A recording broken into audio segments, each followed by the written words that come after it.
Hello and welcome to the Failsafe Fitness Golf Show. My name is Michael Joshua. I am the owner and director of Failsafe Fitness Limited. Welcome to the show, episode 14 of this season. Usual standard stuff. We're going to talk about the only event that's really worth talking about this week is the Masters. We're also going to get into a couple of news stories. Obviously, the Augusta National Women's Amateur happened last week. What are the chances of John Rahm defending that title? And obviously, what other player or players are going to be winning the Masters this week? There isn't going to be a fitness tip this week, but I am going to send you to the blog. So if you go to failsafefitness.weebly.com, on the blog there is a tip. It is a 3-tip blog post about just playing better on course. 3 easy and very simple things we can all do when you're either under a little bit of pressure, when you're not playing well. It's just 3 simple things that I have talked about before. Go and have a read. They're going to be very, very useful for you to take on course with you, especially if you're like me and haven't played a lot of golf since the end of last year. Just, taking your time, committing to your shots, etc., etc. Go and have a read. It's not going to be a fitness tip this week, but it is a tip to go and take a look at the blog. Have a read of those 3 tips, take them on the course, and it's certainly, if you put them into practice, are going to help you play better golf. I am going to talk about the big tip this week I'm going to talk about on the show is stat tracking. We'll get to that at the end of the show. There's quite a little bit to get into. 3 levels of stat tracking. It goes from very simple things to common sense things to very in-depth things. So welcome to the show. It's going to be a good week. There's not a lot of golf on this week. There's one tournament that everybody's talking about, and that is the one that's played in Augusta. Players have been going down Magnolia Lane all week and getting some interviews. Some interesting stuff come out of that. I'll be talking about that very, very shortly. Just to let you know, service is fully operational. We currently at Himley and at the home site, I am still doing full lessons. They are launch monitor lessons. We can do some short game and a little bit of putting if you come to the Himley site. But if you're coming to me, it is just going to be launch monitor, and we'll be looking at just improving your strike and etc. etc. Many people are taking me up on this. I'm very, very responsible with my pricing because we already play a lot for golf as it is, and I don't want to be charging the earth like some PGA pros are and giving you useless tips. So £20 an hour. That's personal training, golf performance, or nutrition and weight management. Kinesiology and massage are negotiable, whether it be 20-minute, an hour, or 2-hour session, and depending on what we can do for you. So if you do want to join me, £20 an hour, book it all online, give me a ring, drop me an email, we can discuss it. I'm also doing online coaching as well. So as long as you have access and a decent enough signal, I can do a 30-minute, 60-minute session for £10 or £20 an hour online. So you can be at the range. I can coach you through a few things. Get in touch if you want your game to improve in 2024. As I say, there's not a lot going on this week. Liv played in Miami last week. No LPGA, no LET, and no DP World Tour. All eyes are on Augusta, to which we will get into right now. So we all know the big thing. John Rahm defends his Augusta title. The green jacket he so deservedly won last year. I think he won like 6 out of the first 10 tournaments or something stupid at the start of last year. He barreled into the Masters, and we all thought John's got a really good chance of winning this, and he did. But the interview that happened while he's been at Augusta. It, the weight of what he has done, I think, winning the Ryder Cup, taking a couple of weeks off, and then choosing to go to live in the no in what November, October, November, something like that. The weight of that is played on his mind, and he even said, "I understand, that it could be what we hope to step towards some kind of agreement with the PIF. Unfortunately, it's not up to him, but he would hope something would be help expedite the process. At the end of the day, he still did what he did, what was best for him and his family. And I think a lot of the live guys jumped ship, expecting to be back on the PGA Tour or back being able to play for world ranking points. And that hasn't happened because the live system is a mess.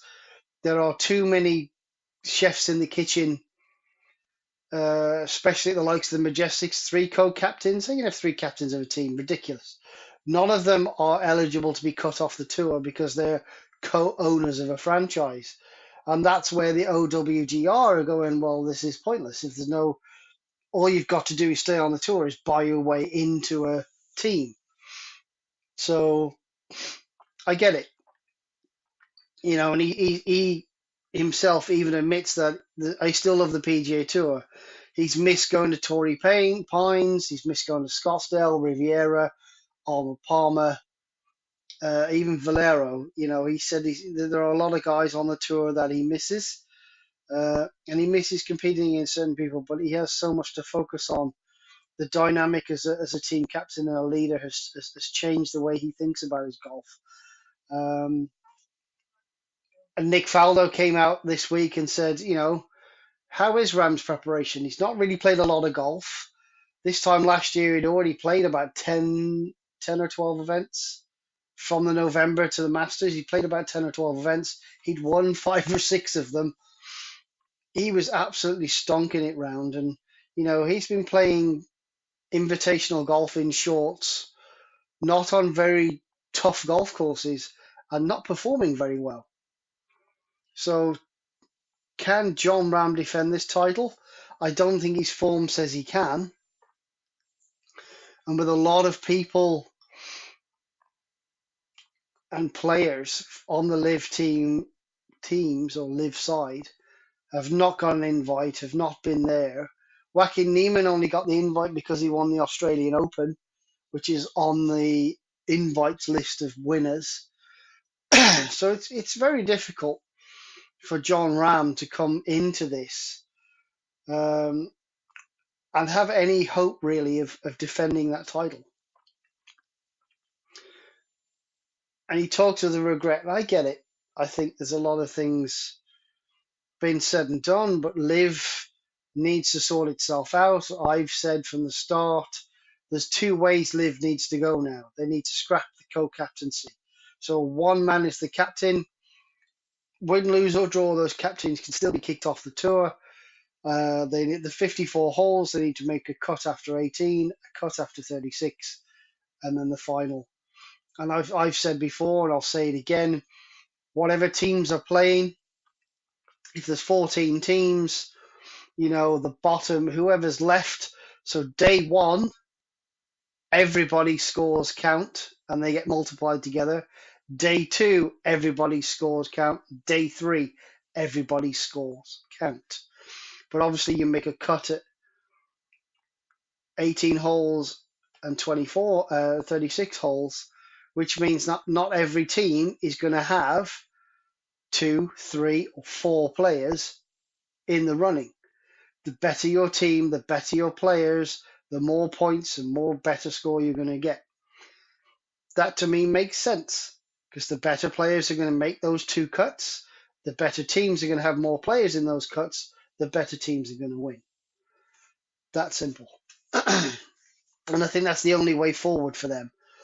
Or for world ranking points, as I've said previously, and I'll bang this drum till my arms come off, is that someone needs to go to the DP World Tour and say, okay, you're losing your 10 best guys every year to the PGA Tour. How's about we get 30 of our guys, the top 30, come and play 10 events or 12 events a year? on the DP World Tour. Elevating those events, surely putting more eyeballs on the waning European Tour as it was formerly known. I think that's a better option for them. We shall see. But yeah, John Ram has expressed some regret about going to the live, but financially he's set for life. He's got generational wealth now. And I kind of, he already had that anyway, but he has generational wealth guaranteed in the bank, ready to go. So yeah, that's what I think of Ram's chances of defending the Ryder Cup of his Masters title.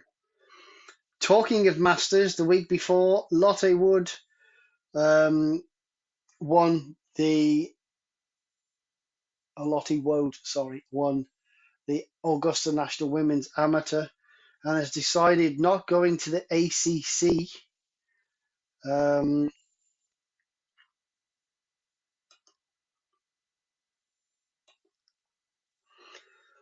so she's not going to go and play at the ACC event. She's actually going to go to the Chevron, the major, the first of the women's majors.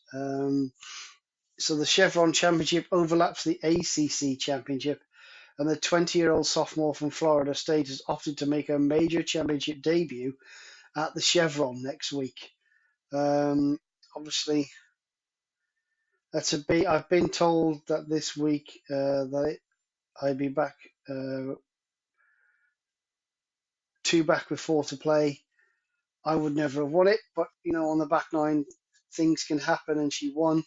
She's ranked well number 4 in the amateur golf rankings. Hasn't finished outside the top 8 in any of her college golf this season. Um,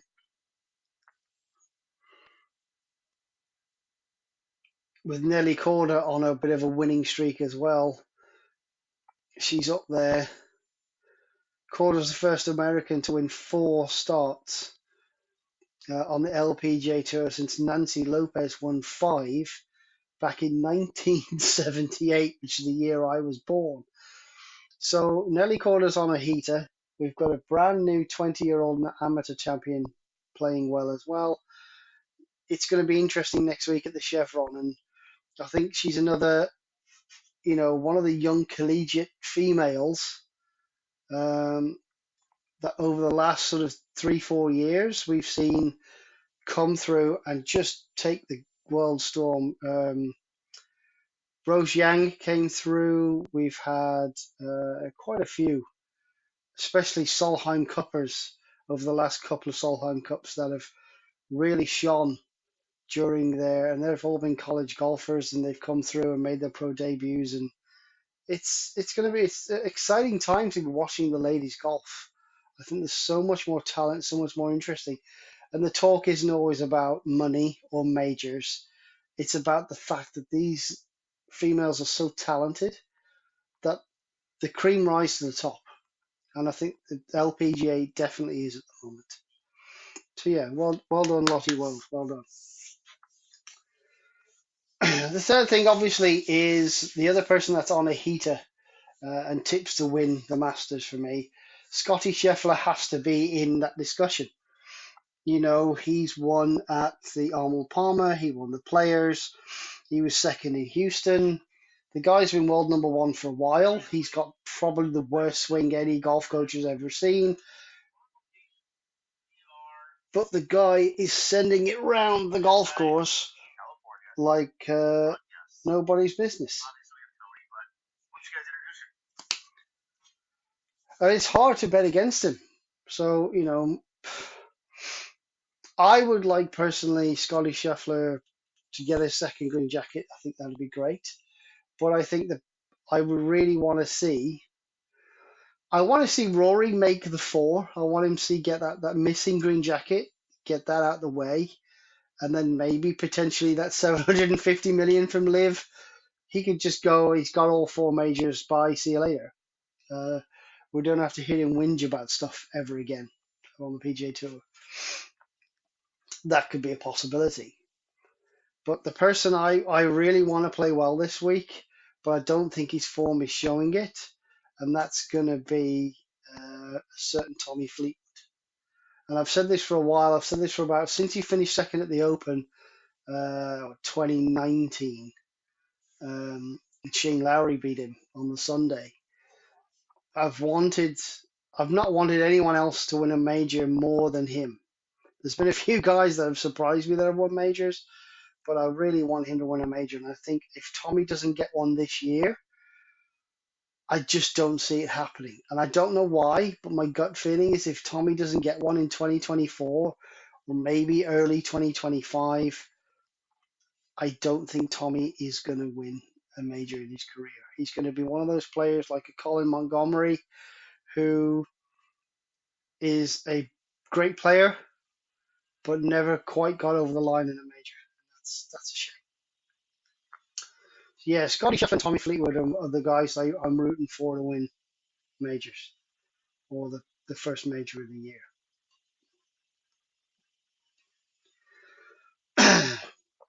So, as I say, no fitness tip this week. Um, no mail this week either. It's been a little quiet. Last couple of weeks, I've had a couple of people chime in about Live and my stance on that, and the European Tour, and why I don't do videos for YouTube or anything like that. And if you go back and listen to last week's show, you'll find out why. You'll hear why.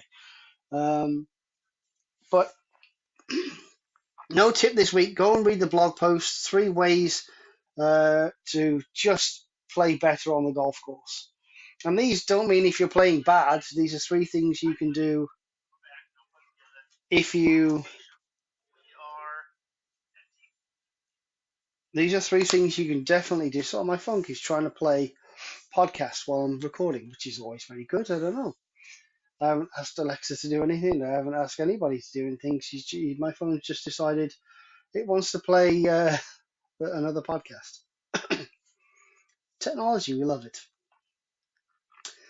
Yeah, so no fitness tip this week, but we are going to talk about something that I've come across in lessons over the last few weeks, and it's lessons that I've come across in the last few months, and it's stat tracking. Now, for me, there are 3 levels of stat tracking, and we'll get into them. So the first level of stat tracking for me is the basic one. So obviously you keep your score. The second one in the first level is how many fairways have you hit. The third one is how many greens in regulation did you hit. And the fourth stat is how many total putts you've had. And I think for the very beginner golfer, those things are very basic and they're very easy to record. You can record them on a scorecard. Did I hit the fairway? Tick or X. Did I hit the green? Tick or X. How many putts have you had? You can write that all on your scorecard, all on a notepad, whatever you need to do. I mean, the biggest advice for me for anybody is that if you play a golf club that's got a scorecard online that you can download, either download it into a adjustable format or download it and maybe resize it a smidge so you can get 4 of them on an A4 sheet of paper. So on that A4 sheet of paper, you can potentially front and back get 8 rounds of golf. And in those 8 rounds of golf, you can put your scores, if it's a competition card, where it says marker's score, you can put your actual score. You can use column A as fairway, column B as green GIR, green in regulation, green. You can use column C as total putts. And then you can add all those up at the end of the round. So fairways hit, greens in regulation, total putts, and your score. And maybe if you want to use that extra column, so you can have fairways hit, fairways hit, green in regulation, tick or no, or you can have how many chips. So if you had to chip it on twice, if you bladed it through the back, so 2 chips to get it on. so approach, and then obviously your total putts. And you can take a look, and that's going to give you over 8 rounds. That might be 8 weeks, it might be 4 weeks, but it's going to give you an idea of, man, I don't hit any fairways, but I don't necessarily make too many putts. So if I improve hitting the fairways and not have to chip out the trees or take a drop every 3 holes, you can definitely see where you can gain strokes. So that's level one. Scorecard, save it, download it, stick it onto a 4-way sheet, keep hold of it, track your fairways hit, your total score, your approach play, whether you hit 1 or 2 chips, your greens in regulation, and your total putts. Simple. Everyone can do that. And even with that knowledge and those 4 or 8 scorecards, you can take that to a golf coach like me, and they can look at it and go, okay, so you're 2 chipping on 10 holes. So that means your approach play from inside 100 yards or 70 yards needs to be better. So we can work on that. We can get something to do to save you from 2 chipping. You don't hit many fairways, so we can get you to hit it straight off the tee. You're not putting very well. We can give you some drills and help you putt better from X amount of feet. And it's simple things like that that are going to make a big difference to your game. Because I've asked a few people, do you keep any stats? And they go, yeah. And they'll show me, and it's like half a round here, 10 rounds there. I'll turn it off because I'm playing badly. This isn't the point. The point of having something like a shot scope or Arcos, or even the TaylorMade My Round Pro. I think they've changed the name. I'm not sure, but I know it as TaylorMade Round Pro. You can pick a club, hit the shot, walk the distance, and it will track everything for you.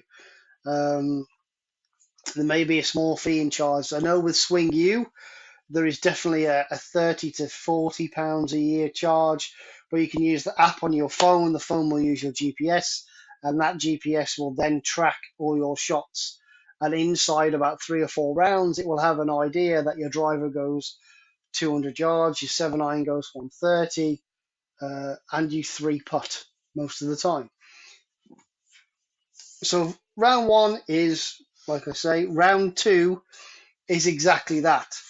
You've got a shot scope, or you've got a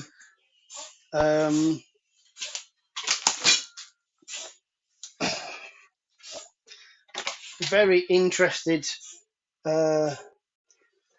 So if you have a shot scope or Arcos tags, and I think Garmin do the tags as well. Garmin's are a little bit pricey. I'm unsure whether Garmin's come with a yearly subscription, but those tags go in the end of your club. So if you're Arcos, you can buy the grips with them in. The only problem with Arcos, in my view, is the fact that it's £200 a year. I think if you buy the set, the kit straight from them, it's about £150, and you get the first year for free. So you get your tracking and the tags or the grips, whichever version you tend to buy, for £150 to £250. And obviously, if you buy the grips, you're going to need to rip your old ones off, put them on, more hassle.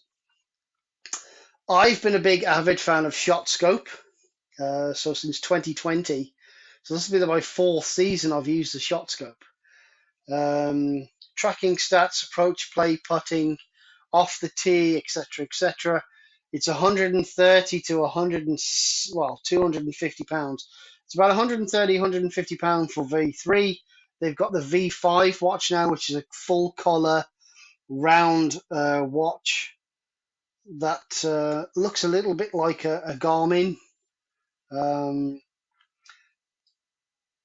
Either one of them, it's £250 for that one. Comes with a set of tags, and as you grip the club, when you hit the ball, it will track next shot. Grip the next club, it will track distance between those 2 shots.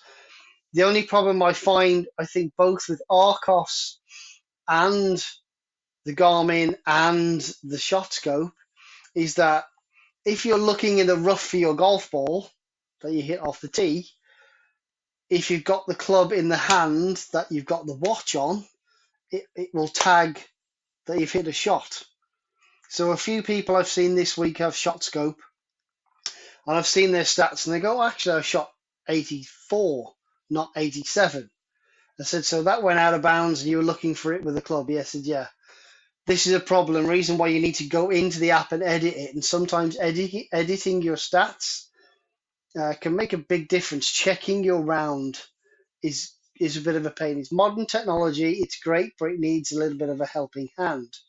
So the second level is that you've got one of those systems: Arcos, My Round Pro, ShotScope, Garmin tags in your clubs, giving you the information like fairways hit, strokes gained, distance off the tee, lost balls, how many times you're chipping, how many times you're putting.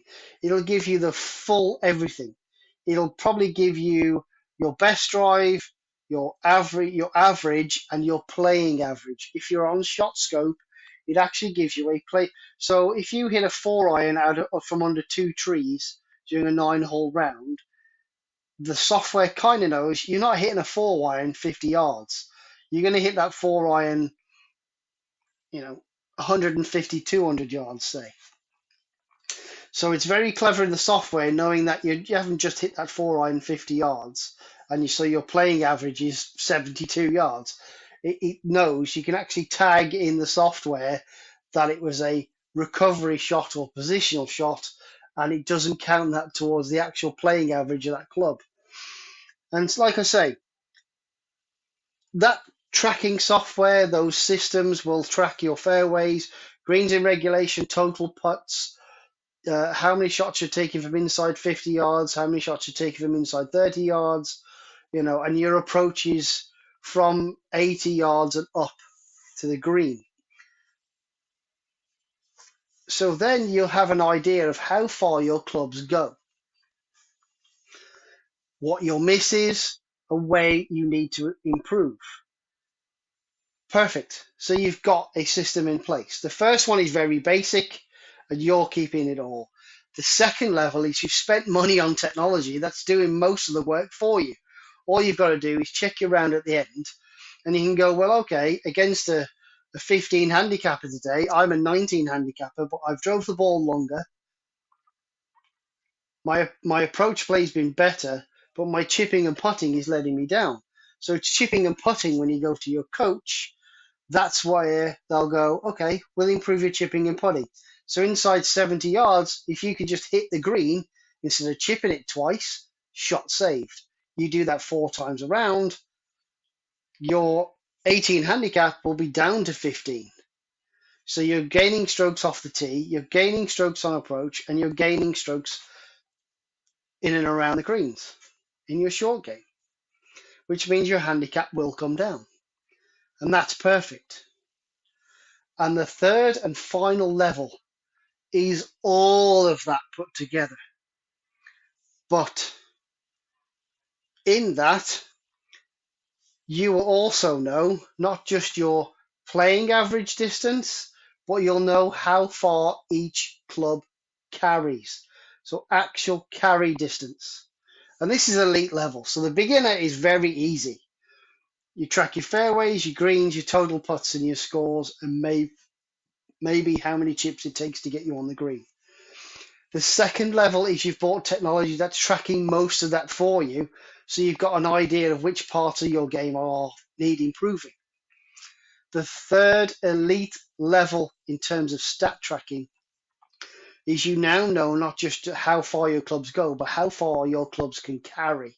So if there's a 200-yard bunker at a golf course and you're playing in a comp, you only drive the ball 215 yards, meaning hitting driver isn't going to be good for you.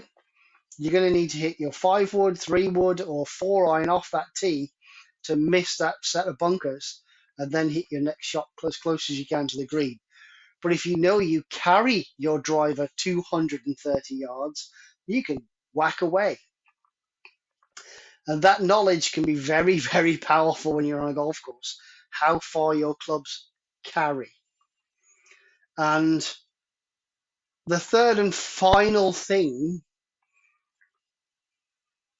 in this third and final set is also you have a matrix of your golf clubs. And this is something I've started to explain to a lot of my clients. So a 100-yard shot. A lot of you thinking, oh, I hit a 52-degree wedge 100 yards. Great. But can you hit a 7-iron 100 yards? A lot of you going, well, why would I hit a 7-iron when I'm in a wedge?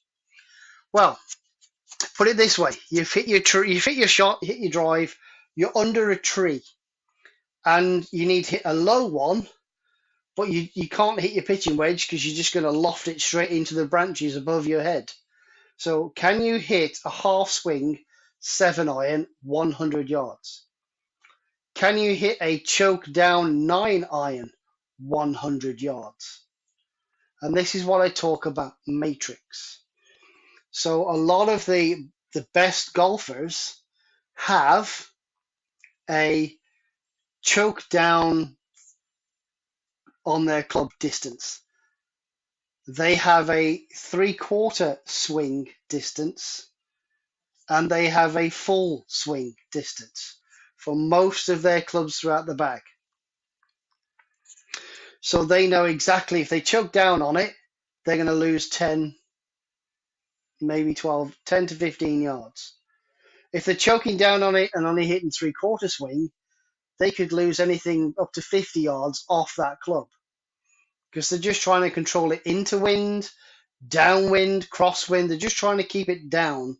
They're just trying to control the flight.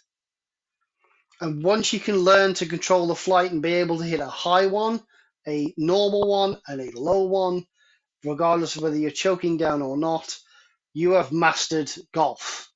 You've mastered ways to play golf. And this is what I say about stat tracking. It's elite level. If you're not tracking any stats whatsoever and you're listening to this show, start doing the first one the next time you play. So your score, fairways hit, greens in regulation, approach chips, and total putts. Start tracking them, and if one sticks out to you, go work on it. Number level 2, you've got the technology, but you're not using that software. If you don't understand strokes gained, I know ShotScope have a lot of explanations for everything in their software. If you click on the help, it will tell you and explain to you everything, what it all means.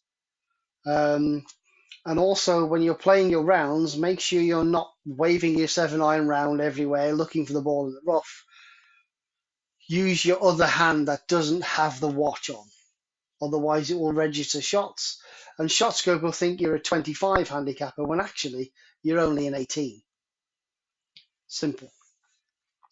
And then if you want to get to the elite level stat tracking is you do all of the above. You know your distances, but you also know your carry distance, and you also have a shot matrix. So choke down, 3/4, and a standard stock shot with each club in your bag. So you are prepared for every single situation on the golf course. And that's about it. That's as much as I want to say. But if you do want to get better, if you're not tracking any stats, start at level 1. See how you get on. If you want to know more or learn more, jump to level 2. And then once you're at level 2 for, I'm going to say, at least a couple of seasons, and you can see the progress and the direction that you need to go in, and you go and get your lessons from someone like me, we can guide you in the direction you need to go in. Get to level 3, and you will be an awesome golfer. Thank you very much for listening. If you do like the show, please like, subscribe, and share. It's available on all major platforms: YouTube, Spotify, Apple Music, etc., etc., etc. Wherever podcasts are available, Acast do a wonderful job getting it out there for me. Thank you very much for listening. Have a great week. Everybody enjoy the Masters. Send me an email. Who's going to win the Masters? I might have a little gifty for if you get it right. So send me an email, failsafefitness@hotmail.com. If you guess the correct winner before the end of play Friday, there might be a little gifty in for the winner. Have a good week, everybody. I'll see you next week. My name's Michael. This has been the Failsafe Fitness Golf Show. Bye bye.